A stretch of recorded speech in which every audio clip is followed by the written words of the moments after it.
So I'm willing to admit that in the exchanges that I have with atheists and people of contrary beliefs from my own, there are arguments that I come across that challenge my own confidence in my position because they're well thought out and they test the limits of my own reason, my own understanding. But the claim or the accusation that enrolling your own children in the practice of your religion is child abuse without qualification is, as I hope to demonstrate in this video, not one of those stronger arguments, and yet I still see it all the time in comments on my videos and couched in atheistic commentaries in YouTube videos and articles and books. Its ubiquity isn't hard to trace. In the era of the new atheists, this was one of the hills that they seemed to want to die on. Richard Dawkins wrote in his book, The God Delusion, quote, "I am persuaded that the phrase child abuse is no exaggeration when used to describe what teachers and priests are doing to children whom they encourage to believe in something like the punishment of unshriven mortal sins in an eternal hell." And Christian Hitchens wrote similarly, quote, "To terrify children with the images of hell is child abuse, pure and simple," unquote. In fact, this is the theme of a whole chapter in Hitchens' book, God is Not Great. And other atheists who capitalized on the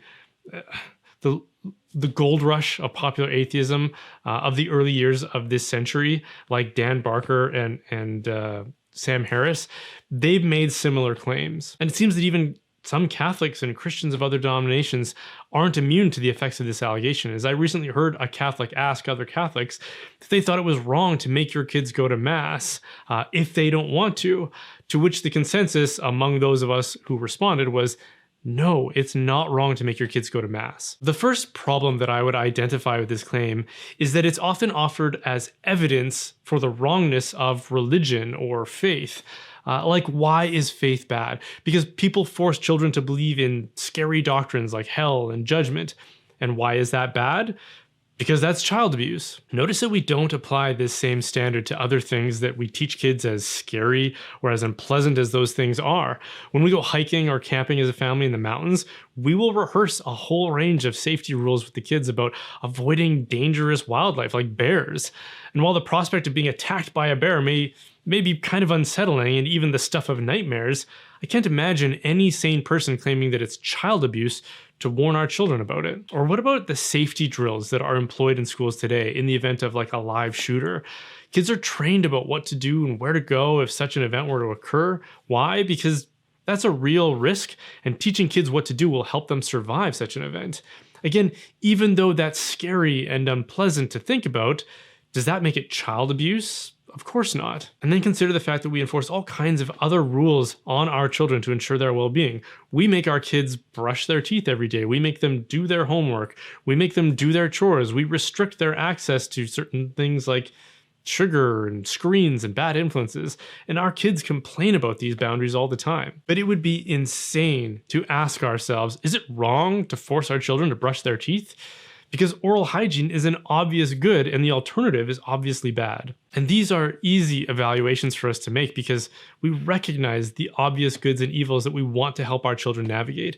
So in the case of religious practice, the conclusion that it's wrong to impose it on our children depends on the presupposition that religious faith is bad in and of itself. But that seems awfully circular to me because whenever I encounter this claim, it's usually offered as evidence that religion is bad, as in, religion is bad because forcing children to adhere to it is abusive.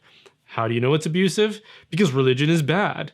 And at this point, we're just going in circles, substituting our evidence for our conclusions. In order to claim that initiating children into religious belief and practice is child abuse, you first have to prove that the religious practices in question are wrong and harmful. So in the case of Dawkins' earlier quote, teaching kids about hell is only wrong if there is no hell. But if you're going to claim that it's abusive, you first have to prove that there is no such thing as hell. Because if there is a hell, just like the bear and the school shooter, to not warn them about it, that would be abusive. Just because it's scary and unpleasant doesn't mean it's wrong to teach kids about it. It's only wrong if it's false. And frankly, I think we have good reason to believe that an existence of aggravating misery is entirely possible. In fact, You don't have to appeal to the afterlife to identify those risks. It's evident in every major city in North America right now. Just go down one of those corridors afflicted with poverty and homelessness, and you will see people existing in hell right now. You'll see them hallucinating, screaming at inanimate objects, bent over out of their minds on fentanyl.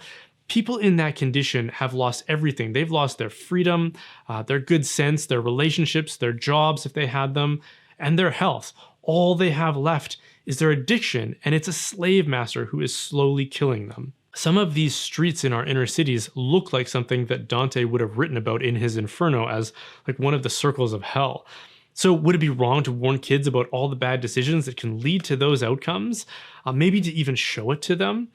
Because in the case of Christianity, that's what we're doing. We're saying, live a life of virtue and self-governance, avoid the entrapments of vice, and with the help of God's grace, you will avoid living in hell.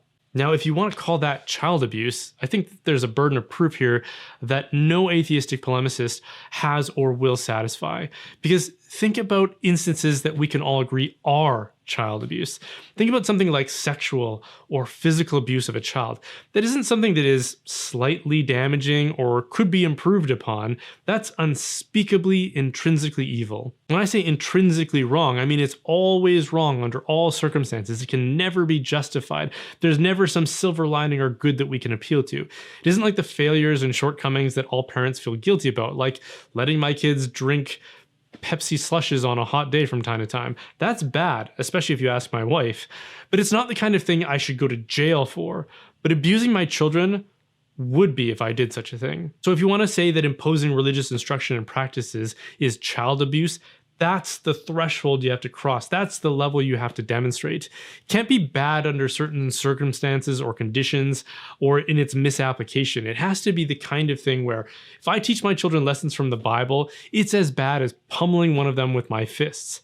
And what kind of a lunatic would agree with that statement? You would have to demonstrate that faith and devotion produces that kind of harm to children, not just the more innocuous amounts that, like letting your kids have too much sugar or too much screen time would. And any honest observer, when they look at the actual data, will discover that far from being harmful, plenty of research shows that religious practices in adolescence produces undeniably good outcomes. Like according to a 2018 study by Harvard's T.H. Chan School of Public Health, individuals who attended religious services at least weekly during childhood and adolescence were approximately 18% more likely to report higher happiness in early adulthood compared to those who never attended services, 29% more likely to volunteer, and 33% less likely to use illicit drugs.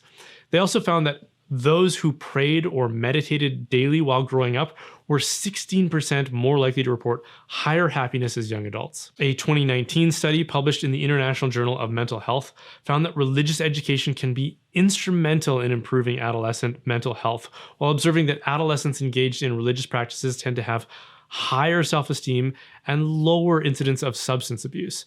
Participation in religious communities can foster a sense of belonging, which is associated with reduced suicide ideation among adolescents, according to that study. And even if you can find studies where the results are more mixed, where there are good effects and some bad, can you say the same with like sexual and physical assault? Can you say, when we examine the effects of child molestation, it's very nuanced. Some kids may benefit from it while others don't.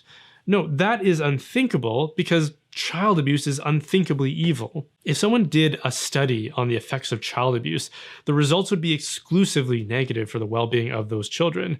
You wouldn't be able to say things like 15% of kids who were sexually abused had higher degrees of happiness and self-confidence as young adults.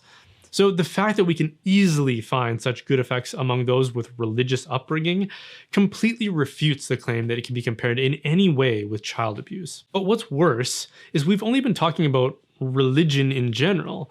But of course, not all religion is the same. Some are obviously better than others, especially if you admit historical practices like burning widows on their husbands' funeral pyres, as was practiced in pre-colonial India, or marriage of prepubescent girls, which has and is still practiced in certain cultures because of the example of their religious leaders. Using a generalized term like religion to accuse all religious doctrine and practices is way too easy, lazy, and convenient, which says something about those who employ employ it. It would be like me saying it's wrong to let kids watch movies because there is such a thing as pornographic movies, or it's wrong to let them listen to music because extremely loud music can be bad for their hearing. You can't condemn something or claim that it's bad because there are bad forms or bad applications of it. Saying religious initiation of children is bad because of certain bad examples is like saying transportation is bad because there are bad drivers. Which is why if you want to make these kinds of claims, you have to identify the specific practices and doctrines of a particular faith and demonstrate how they cause harm. And in some traditions, I think you can do that. But I'm not here to defend false religions. I'm here to defend true religion. And in that case, I don't think anyone has offered any such proofs. And in fact, I think proof of the opposite exists in abundance. In the case of Christianity, the true religion, let's just entertain the possibility that its claims are based on lies. Jesus wasn't the Son of God, which makes him either a liar or a lunatic or a legend. If legend, it would mean that the people who invented his legend were liars or lunatics. And if so, what's the danger of following their instruction? Their doctrines tell us to love our neighbors as ourselves, even those who can't benefit us in any way, like the poor and the sick, the orphan and the widow, even the imprisoned. They tell us that all these people are created in God's image and to be respected and revered as such. It tells you to even love your enemies and to return their hatred and abuse with charity and generosity. Kids who are taught Christianity will grow up practicing the avoidance of vices like greed and lust, laziness, arrogance, and wrath in favor of virtues like patience, generosity, temperance, prudence, courage, and diligence. And as study after study shows, they'll be more likely to be happy, more likely to succeed in the things that they apply themselves, less likely to do drugs or to commit crimes, and less likely to struggle with mental health problems. So that's what happens if the religion is false. But if it's true, they'll also have everlasting happiness in heaven with the very source of their being. I'm struggling to see where any of this gets spun into a narrative about child abuse. And no wonder atheists are so obsessed with the children of religious people. They need to repopulate their demographics because they are incapable of doing it themselves. Atheism leads to sterility, and this has been observed everywhere in the world. As countries become more secular, their birth rates drop dramatically. It's not a loose correlation, it's very, very well defined, and multiple studies have confirmed as much. And no wonder atheism is a hopeless belief. If your life is objectively meaningless and only the consequence of blind, pitiless material forces, then why bother embracing ambition to build something greater than yourself or to have a legacy of children? We are all just going to become nothing in the end anyways. It's unavoidable. But if we do have purpose, if we do have a vocation, and if this life serves as a means to our eternal happiness, then living it well matters a lot. Loving others matters a lot. Observing the dignity of others as created in the image of God matters a lot. And participating in God's creativity by reproducing ourselves and applying the love He has for us to our own children is entirely worthwhile. Okay, thanks for watching. These videos and this channel are only possible because of viewer support. So if you can spare some help, please consider making a contribution through my website at brianholdsworth.ca or join my locals community at brianholdsworth.locals.com, where you can interact with myself and other like-minded individuals. We actually just started a monthly Zoom meetup where we're studying some articles of St. Thomas Aquinas in his Summa. So if that's interesting to you, then come join us there. And of course, don't forget to like and subscribe.